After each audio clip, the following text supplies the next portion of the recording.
담대한 믿음의 사람 여호수아는 가나안 정복 전쟁을 마친 뒤에 이스라엘 백성들을 향하여서 나와 내 집은 여호와를 섬길 것이다.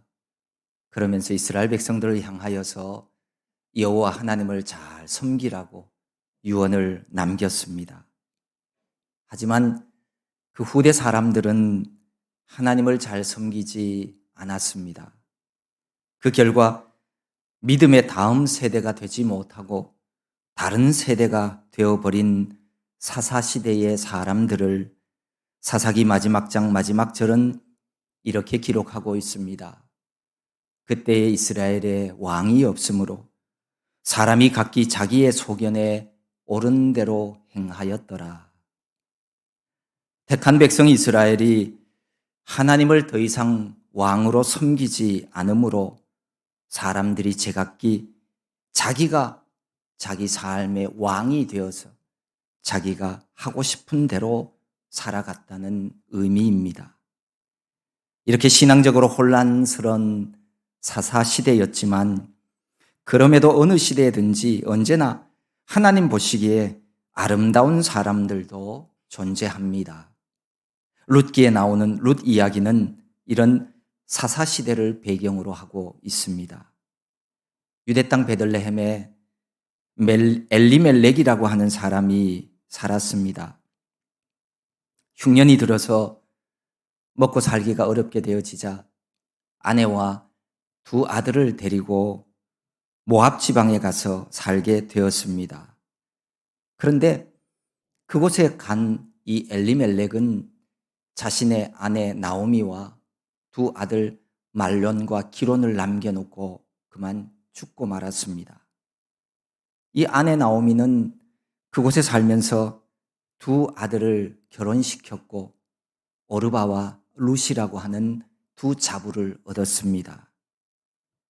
그런데 안타깝게도 그들이 그 땅에 거주한 지 10년쯤 되는 해에 그만 두 아들도 함께 죽고 말았습니다. 모압 땅에서 두 자부와 함께 있던 이 나오미가 자기가 살던 고향 베들레헴에 기근이 끝나고 이제 양식 문제가 나아졌다는 소식을 듣게 되었습니다. 고향으로 돌아가려고 길을 나서다가 나오미는 두 며느리에게 이렇게 말합니다. 너희들도 각기 너희 어머니 집으로 돌아가라. 결국 시어머니 나오미의 거듭된 권유로 오르바는 돌아갔고 룻은 남게 되었습니다. 남은 룻을 향하여서 오르바가 다시 한번 말하죠. 그것이 바로 15절입니다. 나오미가 또 이르되 보라, 내 동서는 그의 백성과 그의 신들에게로 돌아가나니 너도 너희 동서를 따라 돌아가라. 오르바는 자기가 속한 백성에게로 돌아갔을 뿐만 아니라 자기 백성이 섬기는 신에게로 돌아갔습니다. 그러니 너도 오르바처럼 너희 백성과 그 백성의 신에게로 돌아가라는 나오미의 권고입니다. 결과적으로 볼 때 오르바는 단순히 그의 어머니 품만 떠난 것이 아니라 여호와 하나님을 떠나서 그모스나 바알부올과 같은 우상을 섬기는 땅 우상에게로 돌아간 것으로 볼 수 있습니다. 나오미가 룻에게 이렇게 말한 것은 단순히 시어머니에 대한 애정 문제뿐만 아니라 여호와를 향한 룻의 신앙을 시험해 본 것으로 이해할 수 있습니다. 사실 고대 사회에서는 자기 종족이 섬기는 그 신을 자기가 버린다는 것은 쉽지 않는 일입니다. 아브라함이 본토 친척 아버지의 집을 떠나는 것처럼 어려운 일이었습니다. 특히 부족 국가 형태를 이루던 그 옛 부족 국가 시대에 살던 사람들에게 자신의 부족의 신을 떠나서 다른 신을 섬기는 일이 흔치 않는 일이었습니다. 그래서 나오미는 바로 이것으로 룻의 신앙을 시험해 보았던 것 같습니다. 나오미는 결코 자기 백성과 그 신에게 돌아간 오르바를 비난하려고 이런 말을 하는 것은 아니었습니다. 아무튼 결과론적으로 이 오르바는 떠나갔고 룻은 남았습니다. 에서는 떠나가고 야곱이 남았듯이 하나님의 구속사적인 경륜과 섭리는 남은 자를 통해서 이루어 갑니다. 남는 자가 된다는 것이 중요합니다. 이런 나오미의 설득에 룻은 16절에서 다시 이렇게 대답합니다. 내게 어머니를 떠나며 어머니를 따르지 말고 돌아가라 강권하지 마옵소서. 어머니께서 가시는 곳에 나도 가고 어머니께서 머무시는 곳에서 나도 머물겠나이다. 어머니의 백성이 나의 백성이 되고 어머니의 하나님이 나의 하나님이 되시리니. 이런 룻의 고백은 진실로 여호와만이 참 하나님 되신다는 신앙에 근거한 고백이었습니다. 자기 고향으로 돌아가면 재혼할 수도 있고 남은 여생 동안 좀 더 편안한 안식처를 얻을 가능성이 있었습니다. 그럼에도 불구하고 자기 부모, 친척 그리고 신을 떠나 인간적으로 희망이 없어 보이는 이 시어머니를 따라가겠다고 결심을 합니다. 이런 룻의 결단은 단순한 효성이나 애정을 초월하여서 완전한 자기 희생을 감수한 위대한 신앙에서 비롯된 일이라고 볼 수 있습니다. 17절을 보면 룻의 신앙을 더 확실하고 분명하게 알 수 있습니다. 어머니께서 죽으시는 곳에서 나도 죽어 거기 묻힐 것이라. 만일 내가 죽는 일 외에 어머니를 떠나면 여호와께서 내게 벌을 내리시고 더 내리시기를 원하나이다. 룻은 시어머니를 끝까지 따르겠다는 자신의 확고한 뜻을 나타내면서 여호와의 이름으로 맹세를 합니다. 룻은 모압 땅에서 태어나 모압 땅에서 살던 이방 여인이었습니다. 그런데도 이스라엘 사람들이 말하는 이 여호와라고 하는 거룩한 하나님의 이름을 사용하여서 서약을 하고 있습니다. 이방인 룻이 언약 공동체인 이스라엘 사회 속에서만 사용하는 이 여호와라고 하는 거룩한 이름을 사용하고 있다는 것은 두 가지의 의미를 가지고 있습니다. 첫째는 자기 나라 모압 신을 떠나 여호와 하나님께 대한 신앙을 확실하게 지니고 있었다는 것을 알 수 있습니다. 또 하나는 룻이 이방인임에도 불구하고 여호와라고 하는 거룩한 이름으로 맹세함으로써 이미 언약의 백성에 그 자신이 속해 있음을 스스로 고백하고 있는 내용입니다. 이런 의미들을 가지고 룻이 가진 신앙을 돌아보면 이 룻은 분명히 자신이 이 언약을 어길 경우에는 하나님이 반드시 벌을 내리실 것을 잘 알고 있었어요. 그러니까 그냥 허투루 하는 맹세가 아니라 여호와를 경외하는 신앙의 마음으로 엄숙하게 맹세하고 있다는 것입니다. 그러니까 룻은 자신이 끝까지 시어머니 나오미와 함께 하겠다는 의지를 여호와의 이름으로 약속을 하고 있습니다. 얼마나 고귀한 어른에 대한 공경이요 믿음인지 모릅니다. 이제 나오미는 룻이 자기와 함께 가기로 굳게 결심한 것을 보고는 더 이상의 말은 하지 않습니다. 확고하게 자신의 뜻을 피력하는 룻을 더 이상 말릴 수 없다는 것을 알게 되었습니다. 사실 홀로 된 나오미인들 정이 든 두 며느리를 떠나보내는 것이 진정 원하는 것이겠습니까? 아닙니다. 다만 두 며느리의 현세적인 행복을 위해서 자신의 욕심을 접고 그들을 돌려보내려고 한 것으로 보여집니다. 하지만 어찌되었건 그것은 하나의 시험, 테스트가 되었습니다. 룻만이 통과하게 되어서 하나님 백성이 누리는 여호와 하나님의 복을 누리며 살아가는 정말 복된 사람이 되었습니다. 인생은 결국 선택이 가져다 주는 열매를 먹는 삶이라고 말할 수 있습니다. 선택 참 중요합니다. 오래전에 우리나라를 휩쓸었던 아주 유명한 광고 한마디가 있죠. 순간의 선택이 10년을 좌우합니다. 가전제품은 어느 것을 선택하느냐에 따라서 10년을 좌우할 수 있습니다. 그런데요, 신앙생활에서의 순간의 선택은 영원을 좌우합니다. 영원과 영생과 영벌. 그래서 우리가 잘 판단하고 바르게 선택해야 합니다. 거기에는 하나님의 뜻이 이루어지도록 해야 합니다.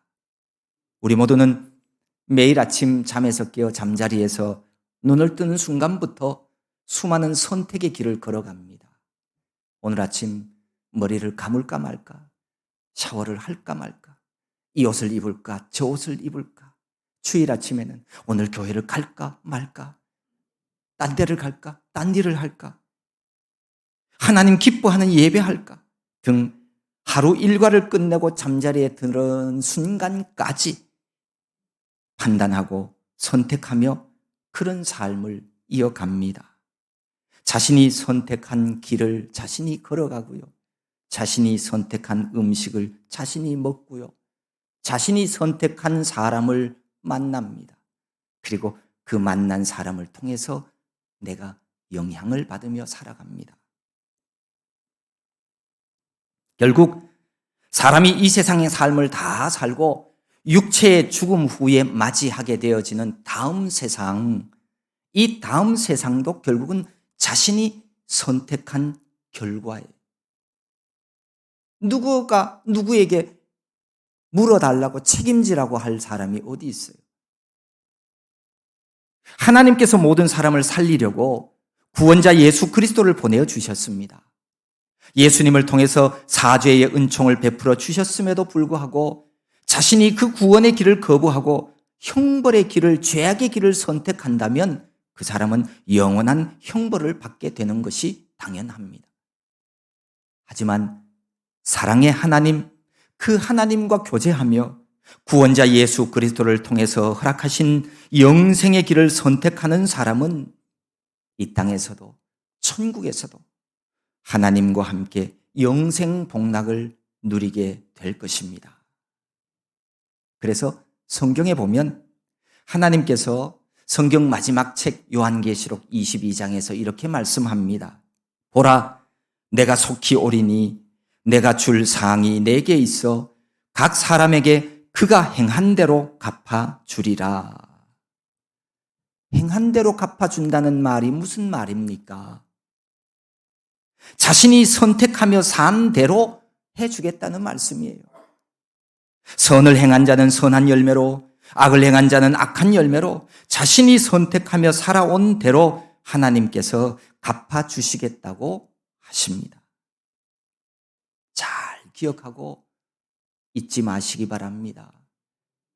우리가 하나님을 믿는다는 말은요, 우리가 이 땅의 삶을 살아가면서 만나는 수없이 많은 선택의 순간 속에서 그 선택의 기준을 하나님 뜻으로 살아간다는 말입니다.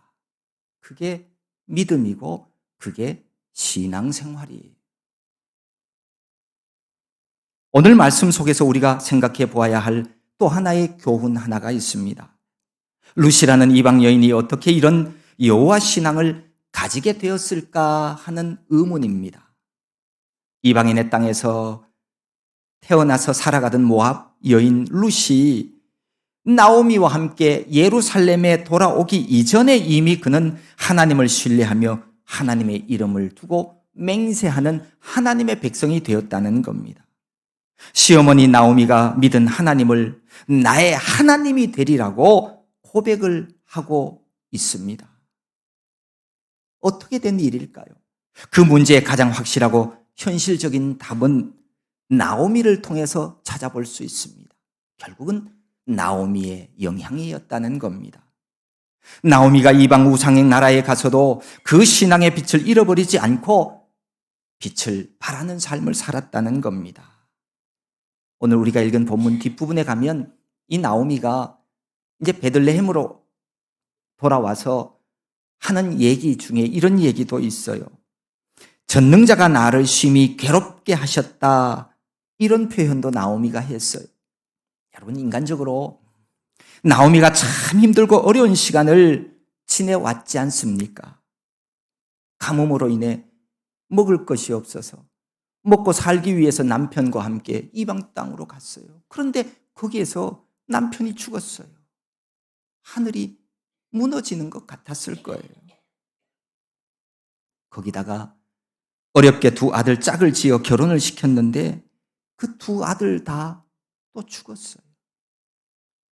자식이 죽으면 가슴에 묻는다고 하는데 그 슬픔을 어떻게 말로 다 형언할 수 있겠습니까?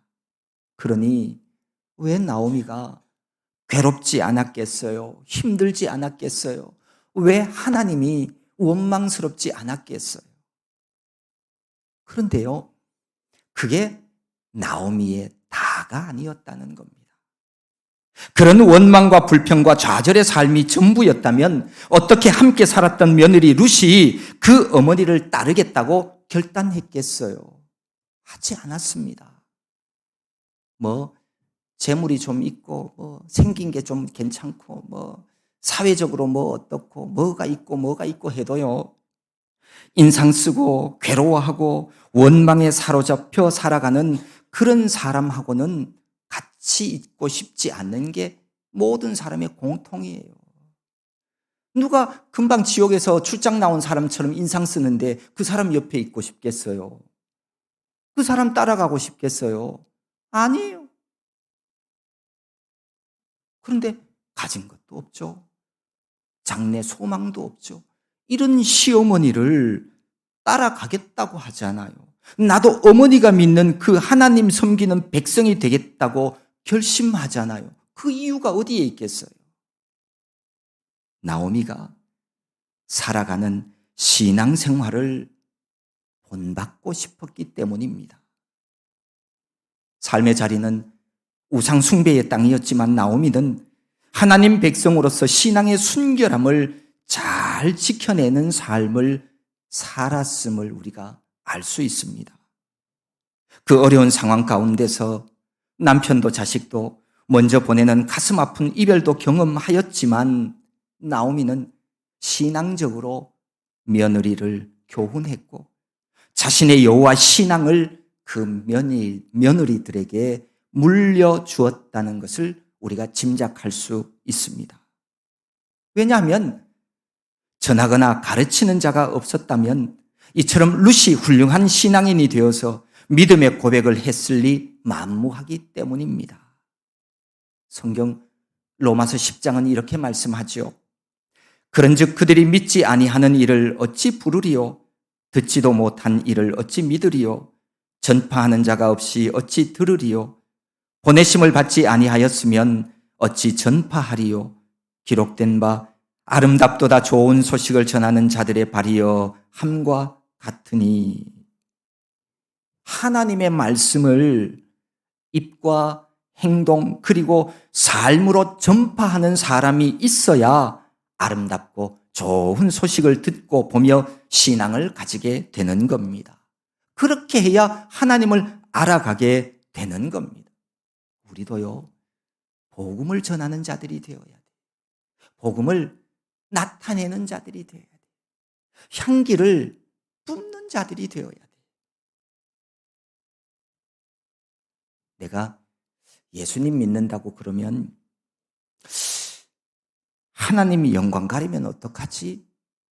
이런 생각으로 자신의 믿음, 자신의 신앙을 사람들에게 꼭꼭 숨기며 살아가는 분들이 있어요. 이게 무슨 말인지도 이해가고요. 또 일리도 있어요. 그런데요, 이게 잘하는 신앙생활은 아니에요. 그런 마음을 가진 사람이 나중에 신앙생활 잘하게 되면 복음을 전하게 되는 날이 올까요? 글쎄요. 아닐 가능성이 훨씬 더 높습니다. 그런 소극적인 마음으로는 하나님 기뻐하시는 신앙생활을 잘 할 수 없습니다. 오히려 더 신앙의 침체가 가져올 확률이 높습니다. 왜냐하면 주위 사람들 눈치 안 보고 죄 지을 수 있기 때문입니다. 하나님 뜻을 따르고 말씀대로 살아가기보다는 적당히 사람들이나 세상과 타협하며 지낼 수 있기 때문입니다. 사실 하나님이 영광 때문에 내가 말을 못한다고 하지만 그건 핑계고요. 내가 불편해서 그래. 다른 말로 바꾸면 내가 편하자고 신앙을 감추는 거예요. 왜? 감춰야 내가 술 마시고 담배 피우고 죄를 지어도 남에게 비난 안 받거든. 내 편하자고 하는 거예요. 여러분, 내 삶의 자리에 예배 드리는 장소에도요. 내 편하려고 저 뒤에 앉아 있거나 2층에 가거나 그런 마음으로 예배 드린다면 나에게 신앙생활에 도움이 안 돼. 진짜 하나님의 말씀을 듣고 싶으면 앞자리로 오세요. 우리 장로님들처럼. 그게 내 신앙생활에 도움이 되는 것이지 내 편한 대로 살려고 하면 그거는 신앙생활이 될 수 없어요. 그러니 사람은 누구나 계속 그런 삶을 유지하려고 그럽니다. 신앙의 발전은 기대할 수 없습니다. 왜요? 지금이 편하니까. 뒤에 앉아서 핸드폰도 보고 딴 생각도 하고 훨씬 더 편하니까. 죄의 자리를 편하게 유지하려는 사람이 하나님께 영광 돌리며 사는 그런 참 신앙이 된다는 것은 어렵습니다. 인간은 그런 존재예요. 힘들게 헬스장 가서 운동하려고 헬스장 찾아가지만 어느 날인가는 내가 어떤 기구를 사용해야 오늘은 힘이 덜 들까? 그러고 있어요. 그러려면 가지 말지. 힘 안 들게. 그게 사람이고 그게 인간이에요. 내버려 두라고. 내가 알아서 신앙생활 하겠다고. 그 사람이 신앙생활 잘 할까요? 인간은 그렇게 하지 못해요. 자기 스스로는 나아지는 방향으로 성장하지 못합니다. 여러분, 신앙은 결단하는 거예요. 신앙생활은 적극적인 마음이어야 하는 겁니다. 그래야 성장도 발전도 성숙도 기대할 수 있습니다. 내가 하나님을 믿으면 내가 하나님을 믿는다고 시인하십시오. 예수님도 그렇게 말씀하셨지 않습니까? 누구든지 사람 앞에서 나를 시인하면 나도 하늘에 계신 내 아버지 앞에서 그를 시인할 것이다. 내 신앙생활이 누군가의 눈에 비웃음거리가 되었다면 내가 우리 아버지 하나님 얼굴에 먹칠했다면 내가 부끄럼 당해야 돼요. 내가 창피함을 경험해야 돼요. 하나님께 한 대 맞아야 돼요. 그래야 내가 다음번에는 그렇게 안 하려고 노력하고 발버둥 치는 거예요. 그런 결심이 나를 더 나은 신앙인으로 만들어 가는 거예요. 성장통 없이 성장하는 사람은 없습니다. 이 시간 이후로는 내가 진짜 하나님 영광 돌리는 참 하나님 백성 되기를 원하는 사람이라면 당당하게 내 입으로 사람들에게 또 하나님 앞에서 내 신앙을 고백하십시오. 그래야 나도 최선을 다하는 삶을 살아갈 수 있고요. 또 더 큰 은혜는 하나님의 은혜를 경험할 수 있어요. 감추고 숨고 쪼그라들고 그런 가운데는 하나님의 은혜를 경험할 수 없습니다. 지금까지 하나님의 영광 가릴까 봐 내 신앙을 숨겨왔다면 이제부터는 사람들에게 시인하십시오. 그래야 하늘에 계신 아버지께서도 인정해 주시는 하늘에 속한 사람이 될 수 있습니다. 예수님께서 사람이 거듭나지 아니하면 하나님의 나라를 볼 수 없느니라 라고 말씀하셨습니다. 거듭난다는 것은 더 좋아지고 발전해가고 하나님 앞에서 성숙되어져 가는 것을 말합니다. 어떤 사람이 나는 하나님 믿어요. 예수님이 나의 구원자인 것을 믿습니다. 한다고 해서 그 순간에 짠 하고 내가 거룩한 사람으로 변화되어질까요? 그렇게 천국에 가는 거 아닙니다. 우리는 매일 하나님이 주신 오늘이라고 하는 선물 안에서 하나님 은혜로 나아지고 발전해 가야 합니다. 그래서 우리가 가는 어디든지 누구를 만나든지 혹은 내가 살아가는 우리 가정 안에서든지 어디에 있든지 살아갈 때마다 언제든지 우리는 그리스도인이라고 하는 이 이름으로 하나님에 대한 믿음의 삶을 살아가야 합니다. 나오미는 어렵고 힘든 모압 땅에서의 나그네 생활이었지만 하나님을 믿는 자로서의 생활하였기에 룻은 늘 시어머니의 하나님을 볼 수 있었고 들을 수 있었고 그 하나님을 접할 수 있었습니다. 나오미의 삶이 복음이 되어 룻에게 전달되었습니다. 결국 룻도 나오미가 믿는 하나님을 자신의 하나님으로 받아들였고 그 하나님을 섬기기로 고백한 것입니다.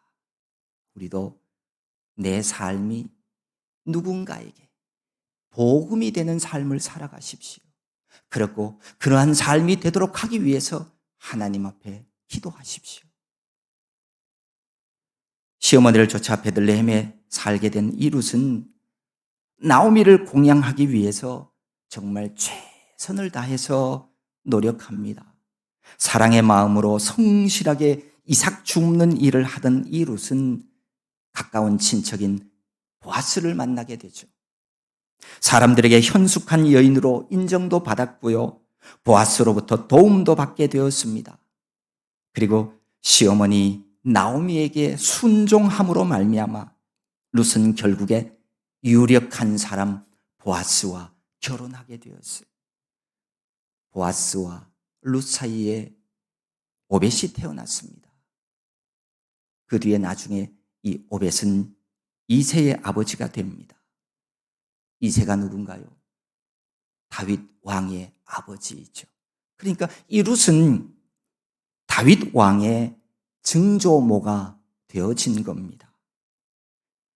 이방 여인 룻은 인생을 살아가면서 만나는 중요한 선택의 순간에 탁월한 두 가지의 선택을 했어요. 첫째는 믿음을 잘 선택했습니다. 어려서부터 습관이 되어 있던 그 우상 숭배를 뒤로 하고 하나님 섬기기로 결단했습니다. 하나님을 선택했습니다. 어떤 신앙을 가지느냐 하는 것은요, 내가 어떤 사람이 되느냐를 결정하는 아주 중요한 일입니다.